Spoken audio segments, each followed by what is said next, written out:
Pazite, ako su neka kosmička zračenja prevelika, onda visok kapacitet tih kosmičkih zračenja utiče na mene. Tako znači da ta kosmička zračenja utiču na čovjeka.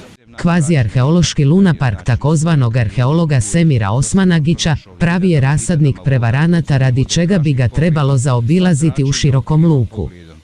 Nakon nedavnog videa o doktorici Samki Bečić koja magnetnu rezonancu radi golim rukama te insceniranog svjedočenja Ramiza Nardinovića, u ovom videu raskrinkavamo Fahrudina Suljića iz Visokog koji bioenergijom liječi najrazličitije bolesti s akcentom na kancerogena oboljenja.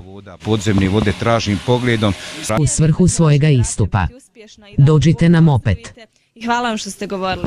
pokazati da on zrači. Otkriću vam također kamen koji sprečava zračenje.